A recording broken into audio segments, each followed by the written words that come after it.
Suara Budaya Sulawesi Selatan.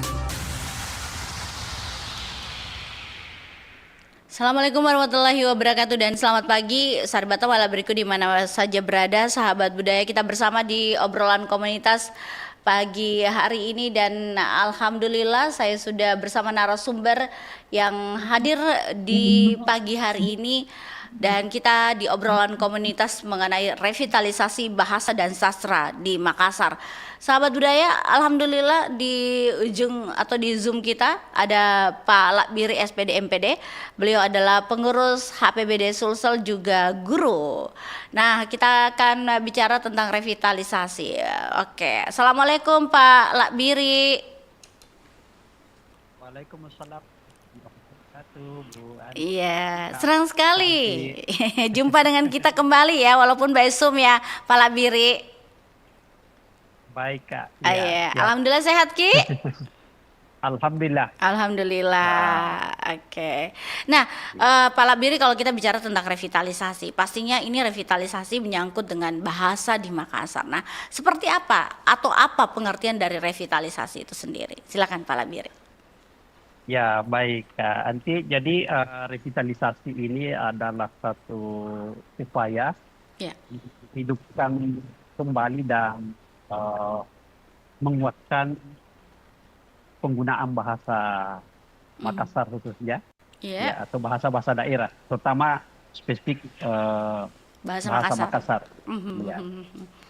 Oke. Silakan. Ya, Jadi dikembangkan ya. Iya. Ya, jadi karena melihat kondisi saat ini, generasi kita cenderung tidak terlalu familiar lagi dengan bahasa-bahasa daerah, terutama bahasa Makassar. Iya. Sehingga perlu upaya untuk revitalisasi, menemukan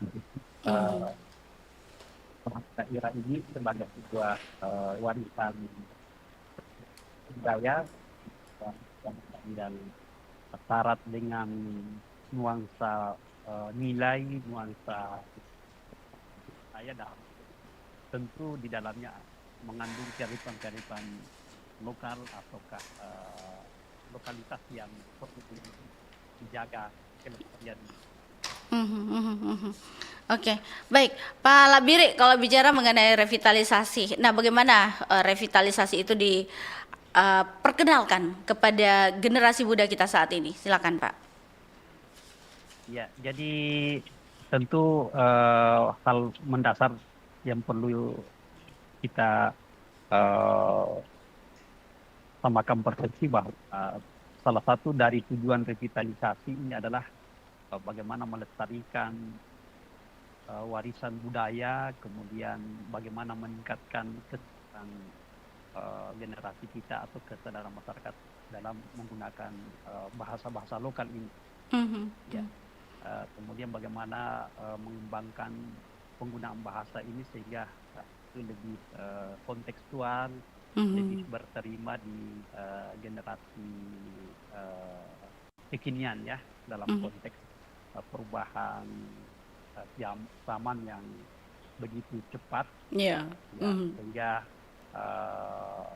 mesti kita adaptif dengan perubahan-perubahan itu, ya, sehingga perlu upaya-upaya yang kreatif, ya, untuk membingkai bahasa-bahasa lokal ini sehingga itu bisa berterima di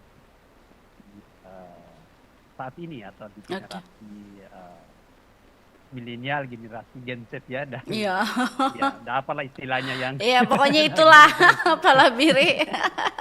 Iya. Dan bagaimana perkembangannya di sekolah? Pak Lakbiri kan sebagai seorang guru. Nah, ini apa yang dilakukan biasanya untuk memperkenalkan kembali bahasa Makassar kepada siswa? Ya, kalau khusus di Kabupaten Goa kebetulan saya diberi amanah ya mengajarkan di. Ya, mohon maaf Pak, suaranya terputus Pak. Boleh diulangi Pak? Kita gangguan jaringan. Pak Lakbiri. Mohon Ya, diulang Pak, mohon maaf. Kami mendengarnya seperti suara robot Pak, mohon maaf. Iya. Ya, Baik. ya. Bagaimana? Sudah jelas? Jelas Pak kalau begini, aman, aman, aman. Iya, iya. Ya, Di baik. sekolah bagaimana Pak ini? Ya, Silakan. jadi konteks pembelajaran bahasa daerah di sekolah, Ya. khususnya di Kabupaten Goa, Mhm. eh, ini alhamdulillah berjalan dengan baik ya, karena memang ada mata pelajaran muatan lokal ya, Mhm. muatan lokal bahasa daerah. Dalam hal ini adalah bahasa daerah Makassar. Mhm. Jadi mulai dari jenjang SD, Mhm. kemudian di SMP itu diajarkan ya, Ya. karena masuk di dalam kurikulum muatan lokal. Mhm. Ya. Oke. Apa yang pengembangannya? Mungkin di sekolahnya Pak Lakbiri itu ada hari-hari tertentu untuk melakukan jangan pakai bahasa Indonesia, pakai bahasa Makassar atau ada dialeknya memang khusus yang diterapkan dalam sekolahnya Pak Lakbiri sendiri. Ya, ini diperkuat dengan edaran eh, Kepala Dinas Pendidikan Kabupaten Goa. Jadi ada hari khusus berbahasa daerah, Mhm. berbahasa daerah Makassar. Ya. Itu di hari Jumat. Hari Ya, Jumat. hari Mhm. Jumat berbahasa daerah, berbahasa Makassar. Hmm, Nah, oke. ya, Dan itu untuk setiap kelas begitu Pak? Mohon ya maaf. setiap artinya di lingkungan sekolah, Heeh. baik antar peserta didik dengan siswa dengan siswa, siswa Hmm. dengan guru, termasuk dalam interaksi PBM itu kadang-kadang diselipkan dengan ya bahasa ya dalam Hmm. proses mengajar ya, Oh dan iya. ya termasuk jam-jam istirahat, Mhm. interaksi pada hari itu diupayakan menggunakan bahasa Makassar atau bahasa daerah. Mmm. Oke. Dan itu sampai pulang sekolah Pak ya diterapkan ya Pak ya? Ya, ya itu diupayakan dilaksanakan. Mhm. Ini dalam rangka untuk bagaimana memperkenalkan lebih akrab lagi dan anak ini terbiasa untuk berinteraksi dengan menggunakan bahasa ibu atau bahasa daerah ini. Ya, Mmm.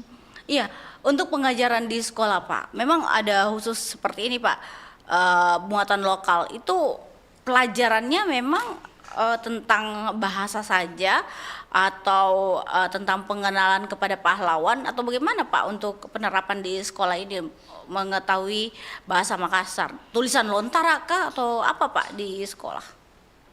ya, ini memang ada kurikulumnya, Mhm. ada kurikulum muatan lokal. Mhm.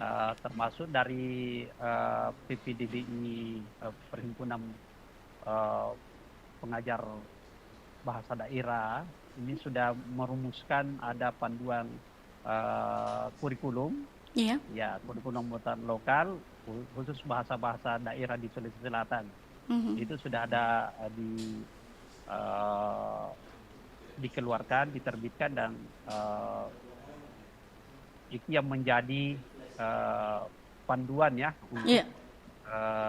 mengajarkan bahasa daerah, termasuk buku-buku teks bahasa daerah. Mmm. Mhm. Ya, Mhm. Mhm. eh, kebetulan kami terlibat langsung di dalam menyusun naskah atau buku-buku teks bahasa daerah ini mulai dari jenjang SD kelas Iya. 1 sampai kelas 6, Mhm. kemudian di jenjang SMP.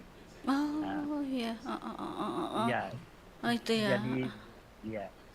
oke. Jadi untuk konten pelajarannya, materinya, ya tentu untuk kelas-kelas awal, ya bagaimana mengenalkan dulu aksara, ya. Mhm. Karena Mhm. ini eh, kehebatannya ini Iya. bahasa daerah ini karena kita di eh, Bugis dan Makassar ini, Iya. ya, artinya meninggalkan ada aksara ya, Iya. ada tulisan yang menjadi simbol ya, Iya. ya bahasa lokal kita Mhm. itu aksara lontara. Iya, Dan iya, saya kira iya. tidak semua suku bangsa memiliki aksara ini, Iya. uh, sehingga ini menjadi sebuah kekayaan Mhm. budaya yang patut diperkenalkan, patut dilestarikan, Iya. kemudian disampaikan kepada generasi kita, Oke. generasi bangsa ini. Oke. Nah, Pak, bagaimana penggunaan dan bahasa daerah dalam kehidupan sehari-hari selain tadi di sekolah? Apakah juga salah satu yang mendorong untuk kita berbahasa daerah itu, apakah di rumah juga itu sangat penting, Pak Labiri? Di luar dari konteks bahwa kita menikah dengan berbeda suku bahasa. Nah, kalau Bugis Makassar mungkin ada perbedaan kah Pak dalam penulisan lontaranya sendiri? Ya dari segi Baca, aksara, iya. ya dari segi lafalnya dan tentu dari segi makna, ya banyak. Ya, baik. Pak Labiri, kami mohon maaf komunikasi kita terputus. Kita coba dulu kembali ke Pak Labiri untuk bersama bahwa memang dalam kehidupan sehari-hari penerapan bahasa di bahasa Makassar di masyarakat kita itu perlu dikembangkan karena memang di dalam Lontara sendiri ada aksara-aksara tertentu yang menjadi pedoman ya atau juga dialeknya itu berbeda begitu. Boleh silakan Pak. Ya, baik. Jadi kekayaan bahasa daerah kita ini sungguh luar biasa, terutama di Sulawesi Selatan ya. Jadi ada beberapa bahasa-bahasa daerah yang saya kira sampai pada hari ini tetap tumbuh subur dan tetap dipertahankan. Iya. Dekat dari jadi budaya tersendiri yang patut di Ya, Pak, mohon maaf suaranya kecil sekali Pak dan agak terganggu Pak, mohon maaf saya tidak mendengar apa yang Bapak sampaikan tentang pembahasan kita bahwa memang pengajaran di sekolah itu penting untuk mendorong juga penggunaan bahasa daerah di rumah. Nah, bagaimana mengajak juga orang tua itu mengajarkan anaknya berbahasa Makassar walaupun di luar dari konteks bahwa mereka berbeda suku dalam rumah tangga tersebut. Silakan Pak Labiri. Ya, baik. Jadi pengajaran artinya pembiasaan penggunaan bahasa Makassar ini atau bahasa-bahasa daerah di rumah orang tua tangga ini, saya kira ini merupakan tempat yang paling potensial dan pembiasaan berbahasa itu penting ditumbuhkan dan diajarkan, dibiasakan. Karena bahasa ini sesungguhnya adalah proses pembiasaan. Ya, kalaupun terjadi misalnya perkawinan antar suku sehingga artinya bahasanya itu berbeda ya. Yeah. Nah, ini disinilah berbeda. Disinilah potensi anak itu mendapatkan bahasa yang beragam ya. Atau dia multilingkual. Ya, jadi bisa saja dua bahasa yang mungkin tidak secara total ya, tapi maksudnya secara sedikit-sedikit misalnya. Ya, jadi tahu misalnya bahasa Jawa atau bahasa Makassar atau bahasa Bugis.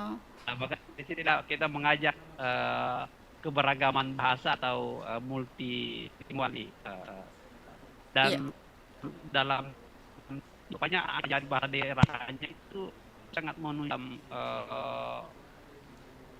artinya pengembangan berpikirnya, kemudian termasuk kompetensi-kompetensi kecerdasan akademik ya. Saya kira itu perlu diteliti dan didiskusikan lebih jauh. Ya. Oke, Pak, kalau tadi bicara mengenai penggunaan bahasa daerah di kehidupan sehari-hari, terutama di rumah yang perbedaan orang tua yang menikah begitu, apakah ini salah satu juga Pak yang perlu dilakukan untuk revitalisasi dan bagaimana sebenarnya media massa atau ruang publik itu berperan dalam revitalisasi bahasa Makassar ini Pak? eh, saya kira ini perlu ada literasi budaya, literasi eh, di ruang-ruang publik ya. Ya. Misalnya penama jalan ya. Di Makassar saya kira sudah eh, terlihat ya, misalnya ada menggunakan bahasa bahasa Indonesia dulu, kemudian ada bahasa daerahnya, ada aksara lontaranya begitu ya. Iya, iya, Ya. iya. Sehingga ini secara tidak langsung termasuk di ruang-ruang publik, di kantor-kantor, di sekolah, khusus kalau di Papua itu memang ada di papan nama misalnya ya, biasanya ada dicantumkan juga itu ada secara lontaranya atau ada bahasa bahasa Makassar. Ya, masuk di PBD ini sepertinya ada kata misalnya Mohon maaf Pak, boleh diulangi Pak? Putus-putus Pak. Iya, komunikasi kita. Putus-putus Bang. Iya. ya. Oke. Baik, jadi saya kira pemanfaatan bahasa ini penting diperkenalkan dan dikasihkan untuk merawat atau mengenalkan ini kepada halayak, kepada publik, bahwa kita punya kekayaan bahasa, kekayaan budaya yang dilestarikan. Ya, termasuk di medsos ya, APBD. Jadi itu ada di hari tertentu menampilkan kata-kata bahasa daerah, kemudian transliterasinya atau terjemahannya ke dalam bahasa Indonesia. Ini juga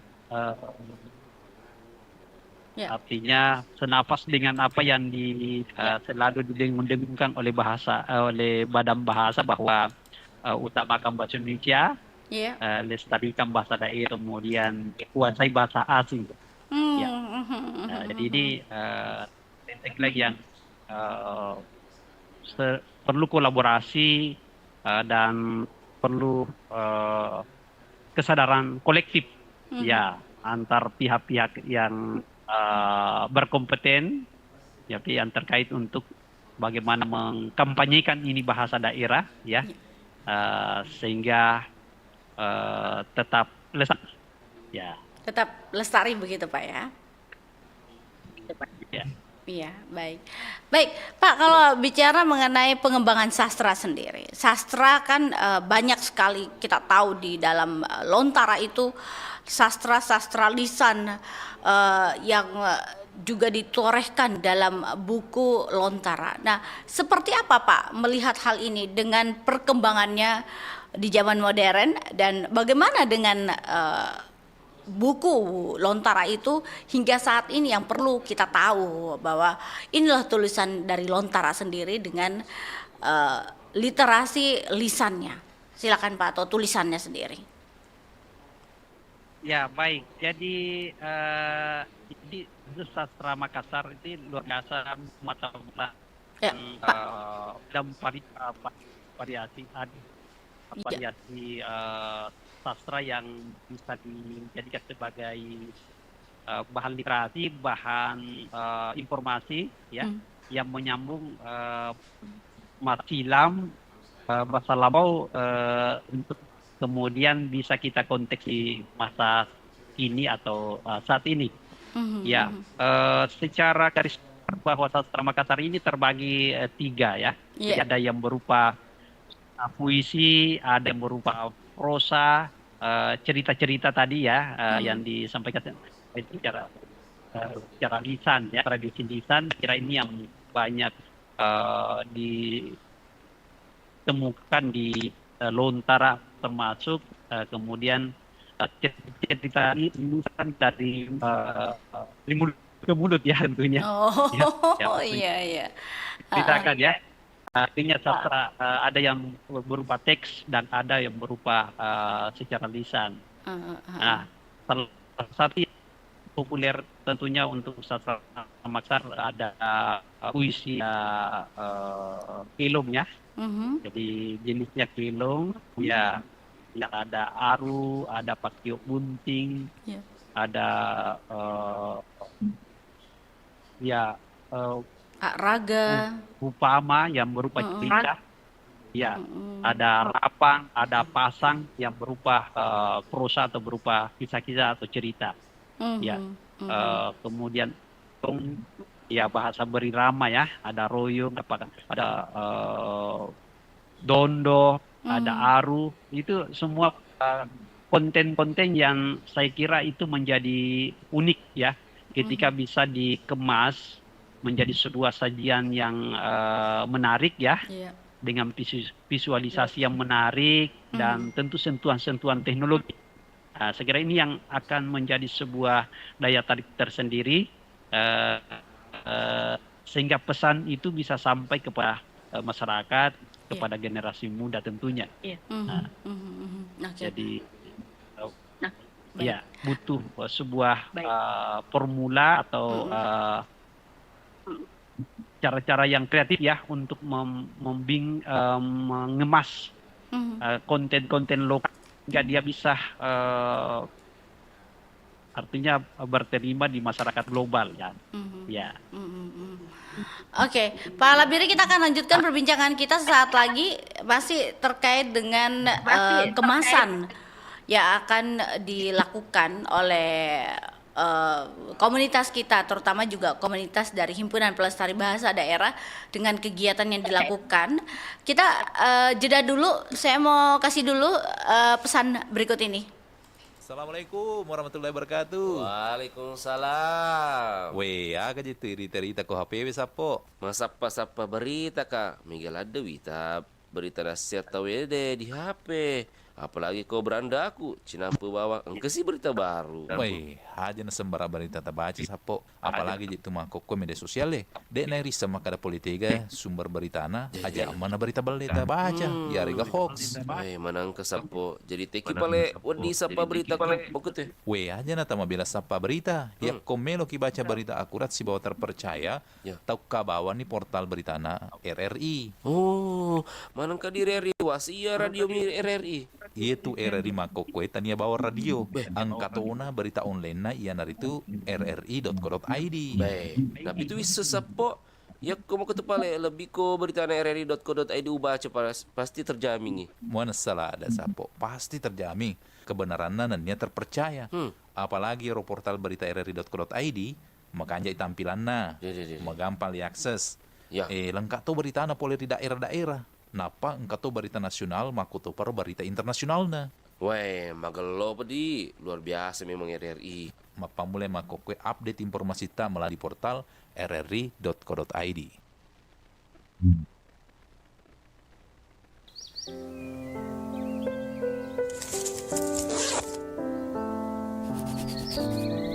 Surat untuk Bunda. Adek hari ini udah beresin mainan. Adek mau jadi anak yang pintar. Adek tadi juga sudah belajar sama Mbak. Bunda, adek mau jujur.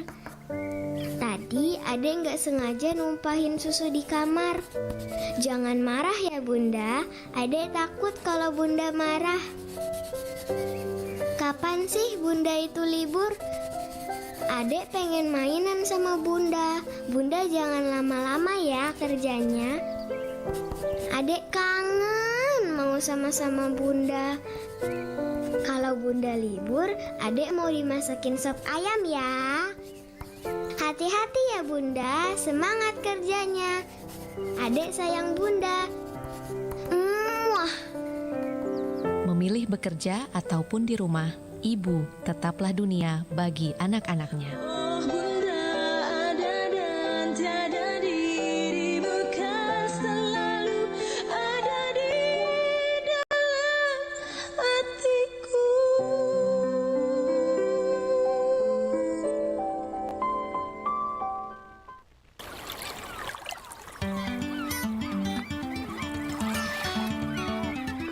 Daging sapi, daging ayam, atau daging hewan lainnya biasanya tidak mengeluarkan bau amis seperti ikan.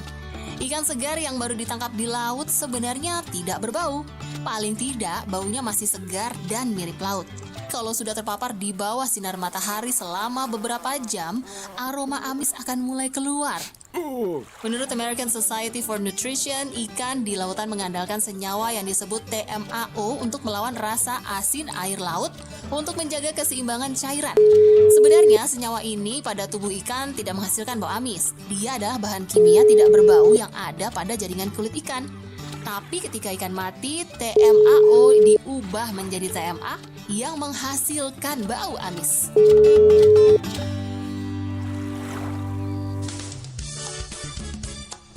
Nusantara Pagi, Pro 4 RRI Makassar. Baik, kita masih bersama Pak Labiri di pagi hari ini. Sahabat budaya, melanjutkan kebersamaan kita bahwa memang dalam revitalisasi bahasa dan sastra Makassar ini perlu dilakukan untuk meningkatkan bagaimana bahasa Makassar itu dikenal oleh masyarakat, terutama di generasi muda, maksud saya di generasi muda yang sudah mulai luntur begitu. Nah, Pak Labiri juga salah satu guru yang ada di Kabupaten Goa yang ingin berbagi dengan kita bagaimana revitalisasi bahasa dan sastra Makassar hingga saat ini ya. Pak Labiri masih bersama kami. Ya. Baik, kita coba dulu terhubung dengan Pak Labiri. Semoga jaringannya bagus. Mohon maaf ya sahabat budaya.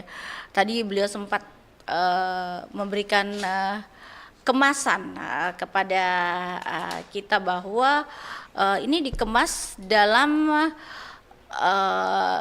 apa begitu, kemasan-kemasan bahasa dan sastra Makassar itu perlu memang untuk selalu digaungkan untuk anak generasi muda kita atau kita zaman sekarang tidak melupakan apa yang diwariskan oleh nenek moyang kita.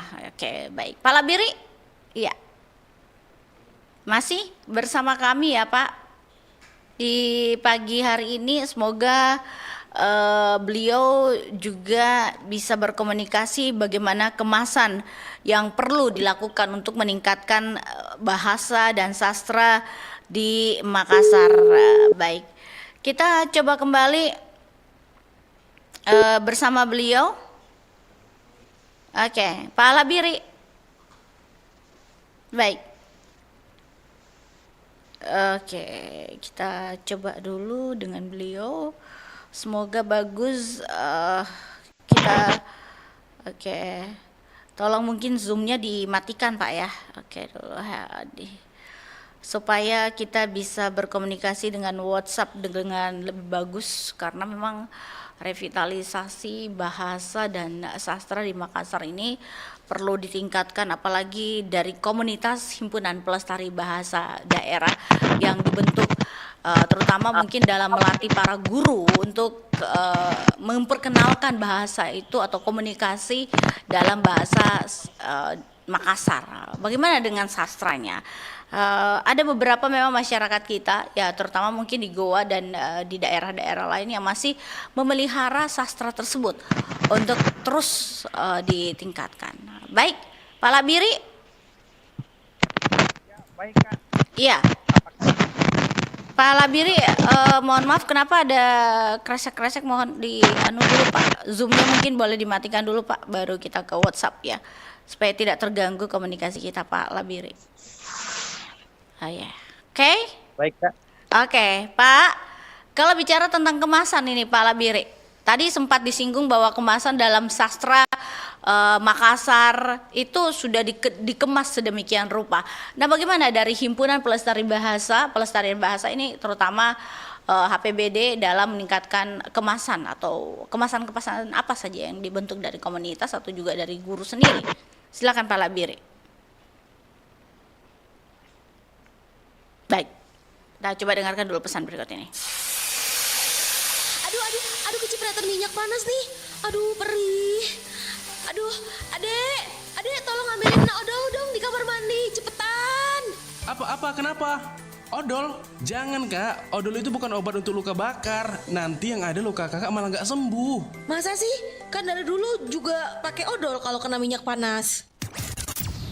Nah itu kebiasaan yang salah. Nih ya kak, menurut info yang dilansir dari halodoc.com, mengolesi odol pada luka bakar itu akan membuat luka semakin parah. Karena sifat odol yang cenderung lengket akan membuat bakteri berkembang dengan lebih mudah. Dan juga ada zat pemutih gigi yang berbahaya kak kalau diolesin pada luka bakar. Jadi jangan pakai odol lagi ya. Jadi gimana nih lukanya? Perih. Yaudah bentar, aku ambilin obatnya dulu ya.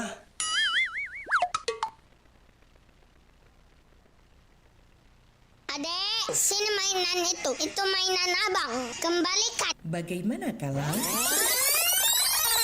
Adek, main bersama yuk.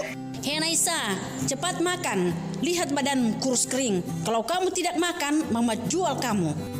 Bagaimana kalau seperti itu? Naisa, ayo makan nak. Biar badan kamu sehat dan kuat untuk belajar. Dan bisa main lagi deh. Banyak kata yang punya tujuan sama, tetapi kata-kata yang baik akan jauh lebih baik.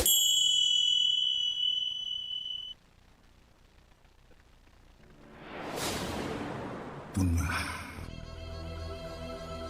Kami tak pernah mengusik. Kami tak pernah mengganggu. Kami tak pernah merugikan kalian. Hutan kami kalian ratakan.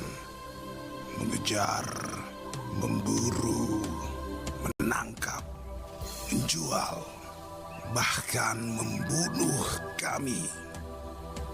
Suara khas kebebasan dibungkam tanpa ampun. Seakan kami tak punya hak untuk hidup.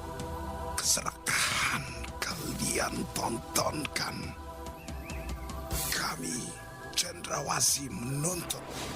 Berikan kami kebebasan di rumah negeri kami sendiri.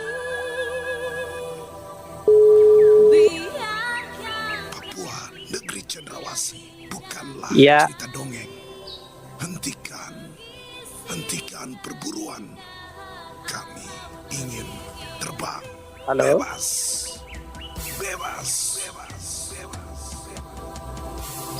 Halo. Ayo. Nusantara Pagi, Pro 4 RRI Makassar.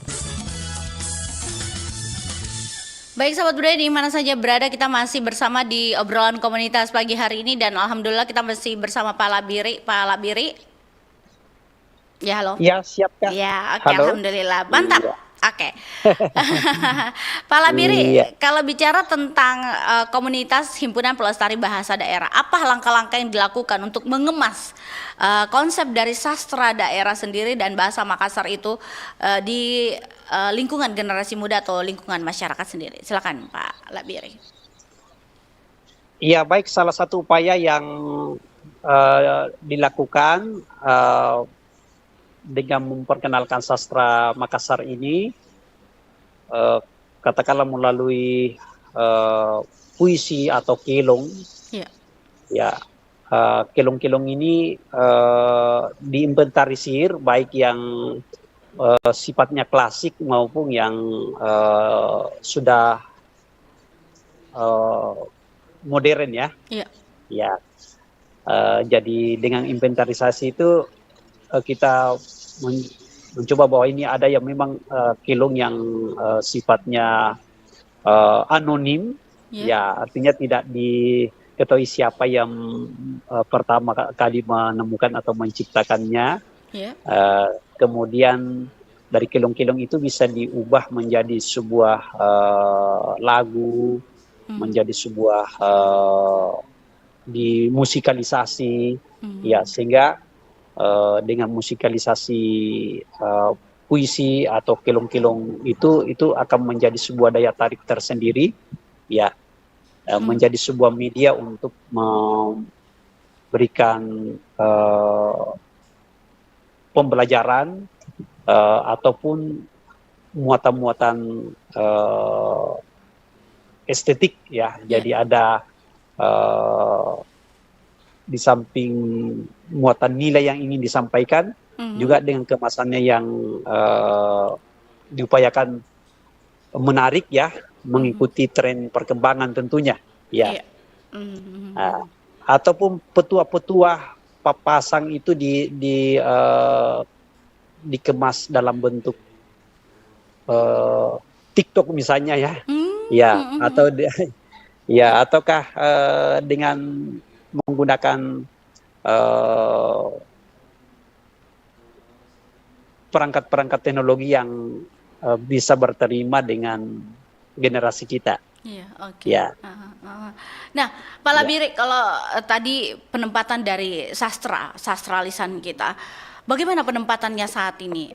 Apakah memang sastra lisan kita ini ada yang memang tidak sesuai dengan perkembangan zaman yang peruntukannya begitu?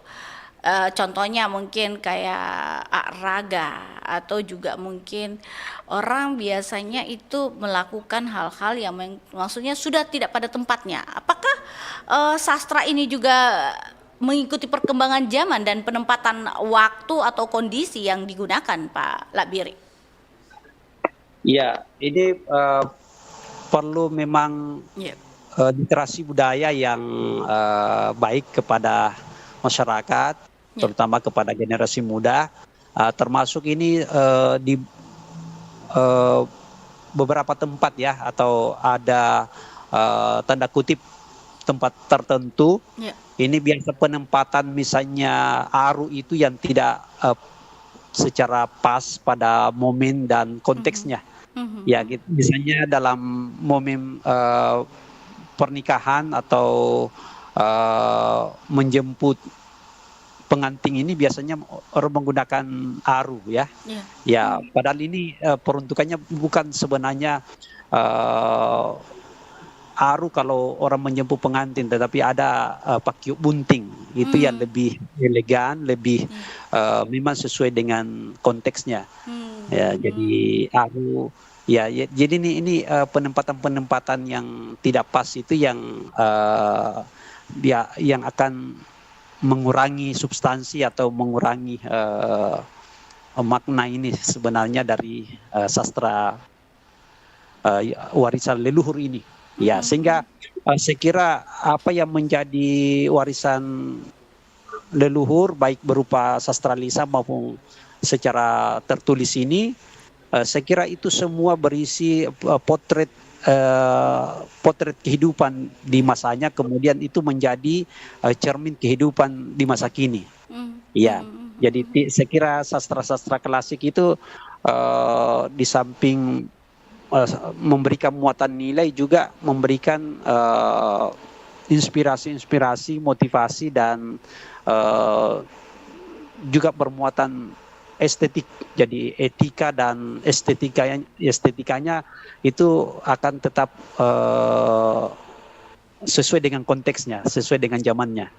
Iya. Oke. Pak Labiri, kalau bicara tentang pengembangan sastra sendiri, adakah dokumentasi atau digitalisasi yang bisa membuat sastra ini tetap ada begitu? Ya, kalau kita tahu lah, kalau sastra lisan kita ditulis dalam kertas, mohon maaf, biasa dimakan rayap dan dimakan ya hewan-hewan yang memang tidak bisa dipungkiri ini akan menghancurkan kertas itu sendiri. Nah, dokumentasi apa yang dilakukan untuk bisa membuat lontar atau sastra lisan ini tetap terjaga, Pak Labiri? Ya, saya kira upaya digitalisasi ini menjadi penting, dan sentuhan-sentuhan teknologi, katakanlah melalui media sosial, melalui YouTube atau platform ini, pemanfaatan aplikasi aksara lontar misalnya. Saya kira itu sudah ada upaya-upaya yang dilakukan oleh baik kampus ataukah akademisi yang memang meneliti dan menekuni bidang ini. Nah, termasuk saya kira pemanfaatan YouTube ya, coba di simulasi, kemudian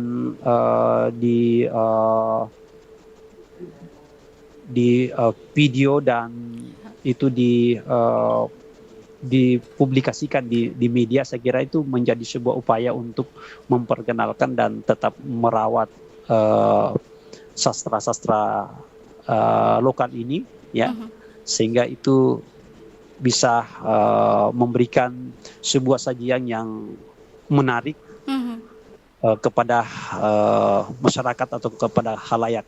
Oh, oke. Baik, Pak Labiri, kalau bicara mengenai kolaborasi dan kemitraan, apakah yang perlu dilakukan untuk kolaborasi dengan pihak-pihak siapa saja hingga membuat sastra dan juga bahasa Makassar ini bisa terus terjaga begitu, Pak? Dari komunitas kah, dari pemerintah kah? Apa yang perlu dilakukan nih, Pak Labiri? Terutama komunitas ini dalam pengembangan bahasa dan sastra, Himpunan Pelestari Bahasa Daerah. Adakah pendidikan atau juga pelatihan yang dilakukan begitu, Pak Labiri? Iya, di samping pengajaran bahasa daerah juga pengembangan atau pemanfaatan media teknologi atau digitalisasi ini menjadi penting. Kemudian penting melakukan event-event kebudayaan, misalnya lomba-lomba yang terkait dengan sastra ini, ya, dan saya kira ini termasuk pemerintah memiliki andil yang sangat besar tentunya di dalam melestarikan pelestarian bahasa ini, dan termasuk di episode Merdeka Belajar episode 17 ini memang ada program revitalisasi bahasa daerah, dan ini memperlombakan beberapa mata lomba yang memang itu diambil dari sastra-sastra yang tumbuh di masyarakat. Ya, contoh, katakanlah, ya, jadi ini ada memang event tahunan di kementerian, dan itu dilaksanakan di Balai Bahasa. Ini sudah sepertinya tahun keempat, ya.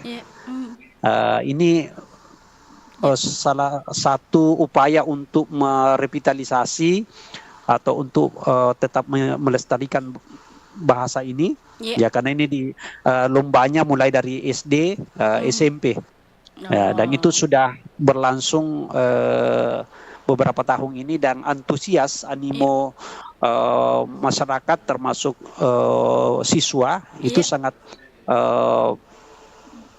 bagus, ya. Dibuktikan dari banyaknya peserta dari tiap event ini untuk mengikuti kegiatan mulai dari seleksi tingkat sekolah, kemudian seleksi di tingkat kecamatan, kemudian event dilanjutkan di event kabupaten, dan dari event juara-juara kabupaten itu yang dikirim ke tingkat provinsi yang selama ini dimediasi oleh Balai Bahasa Provinsi Sulawesi Selatan, dan saya kira di balai-balai bahasa juga di seluruh Indonesia, dan ini juga sampai ada lanjutannya ke event nasional, ya. Nah, kebetulan kami dari Kabupaten Goa ini pernah mewakili dan mendampingi siswa peserta FTB ini, Festival Tunas Bahasa Ibu, ya, sampai ke Jakarta ini untuk mengikuti event yang diselenggarakan oleh Badan Bahasa, ya, bersama, ya. Oke. Saya kira ini salah satu upaya yang saja, Pak, kegiatan-kegiatan itu? Puisi kah atau juga kelong atau apa, Pak? Ada lomba puisi bahasa daerah, kemudian pidato berbahasa daerah, kemudian cerita berbahasa daerah, ya, kemudian terakhir ini juga ada cerpen dalam bahasa daerah. Itu event-event yang diperlombakan. Ya, jadi dan itu menjadi ada memang regulasi yang mengatur, ya, terkait episode revitalisasi bahasa daerah episode ke-17 yang dibentuk oleh Kementerian Pendidikan masanya Pak Nadiem, ya, dan tahun itu berapa pun, itu, Pak? Mohon maaf. Ini sudah, ya, di 2022 mulai, ya, 2022, ya. Event 2023, 24, 25, ya. 3 tahun, Iya, 3 tahun Pak ya? Sudah tempat ini ya. Ini sudah siap-siap lagi menuju ke Senayang ini yang baru-baru 2025 ini Pak ya? Iya 2025. Iya. Ya, oke. Nah, Pak, apa tantangan yang dihadapi, terutama Bapak ya sebagai seorang guru juga seorang yang bergelut di komunitas, apa tantangan dalam revitalisasi bahasa dan sastra Makassar ini dan solusi apa yang perlu dilakukan untuk menjaga kelestarian bahasa dan juga sastra Makassar ini, Pak? Ya, baik. Kalau tantangan ya keterbatasan sumber daya, seperti mungkin biaya dan yang betul-betul tenaga yang mau secara ikhlas ya, tenaga ahli dalam untuk menjadi pionir atau menjadi ujung tombak di dalam pelestarian bahasa ini. Ya, jadi itu karena ini betul-betul orang yang punya kepedulian yang tinggi, ya, karena kerja-kerja kebudayaan ini adalah kerja-kerja keikhlasan ya, kerja keikhlasan, karena untuk menyambung artinya kesinambungan masa lampau dengan masa kini ya, jadi mesti kita harus mempelajari akar budaya kita yang begitu kaya dan begitu apik tentunya. Kemudian keterlibatan daripada masyarakat. Ya, peran serta masyarakat ini dan kolaborasi stakeholder ya itu masih perlu dimasifkan, masih perlu diintensifkan saya kira. Jadi solusinya kemudian, apa Pak? Ya, masih ada lagi silakan Pak. Ya, kemudian perkembangan teknologi yang begitu cepat dan masif, sehingga kadang isu-isu lokal itu tidak terpublish atau tidak bisa beradaptasi dengan baik ya, makanya ini yang penting dicarikan solusi bersama. Oleh karena itu sebagai solusi yang ditawarkan perlu kerjasama dengan pihak terkait, dengan lembaga yang memang konsen di dalam pengembangan budaya dan pelestarian bahasa tentunya. Ya. Dalam hal ini Badan Bahasa, Balai Bahasa dan pihak-pihak kampus saya kira yang ada jurusan bahasa daerahnya ini, ya termasuk di Universitas Negeri Makassar, saya kira ada jurusan bahasa daerah, termasuk di Fakultas Ilmu Budaya Unhas, dan saya kira kampus-kampus yang ada di Sulawesi ini, di tanah air ini mengakomodir ini bagaimana bahasa-bahasa lokal ini tetap dipelajari, tetap dikaji secara akademik ya, untuk menjadi sebuah bagian dari warisan sejarah ataupun warisan budaya yang perlu tetap dipertahankan. Ya, saya kira tagline dari Badan Bahasa ini bagaimana mengutamakan bahasa Indonesia, melestarikan bahasa daerah, kemudian menguasai bahasa asing. Terikat terbangun bahasa ini itu menjadi sebuah perekat untuk kemudian memotivasi kita untuk senantiasa melestarikan bahasa ini. Oke. Apa yang perlu Bapak sampaikan atau himbauan kepada generasi muda terkait dengan revitalisasi bahasa dan sastra Makassar di zaman globalisasi saat ini, Pak Lakbiri? Ya, bahwa mempelajari bahasa itu tidak membuat kita ketinggalan, ya, tapi justru semakin memperkaya hasanah pengetahuan kita, wawasan kita, sehingga dari kearifan-kearifan lokal ini bagaimana kita berpikir global, namun lokalitas ini tetap dipertahankan, tetap diimbaskan. Ya, spirit-spirit kebajikan lokal ini, misalnya Sipaka Tahu, Sipaka Inga, Sipakala Biri karakter lempuk, kejujuran ya, jujur, berani ya. Itu yang perlu senantiasa kita tumbuhkan, tanamkan kepada generasi muda, sehingga dengan karakter-karakter yang dimiliki oleh pendahulu-pendahulu kita itu tetap kita jadikan sebagai nilai-nilai kehidupan ya, kita bisa aplikasikan dalam kehidupan. Ya, misalnya nilai kejujuran, nilai-nilai gotong royong atau persatuan. Itu banyak terpotret di dalam pesan-pesan sastra. Ya. Oke. Baik, terima kasih banyak Pak Labiri. Di tengah kesibukan beliau masih sempat bersama RRI Makassar di pagi hari ini. Pak Labiri SPD MPD, pengurus Himpunan Pelestari Bahasa Daerah Sulawesi Selatan dan juga guru di Kabupaten Goa. Di salah satu sekolah kita bahas mengenai revitalisasi bahasa dan sastra Makassar di obrolan komunitas. Sampai jumpa Pak, semoga sukses dengan aktivitasnya di hari ini. Assalamualaikum warahmatullahi wabarakatuh. Waalaikumsalam warahmatullahi wabarakatuh. Iya, terima kasih Kak. Nusantara Pagi, Pro 4 RRI Makassar.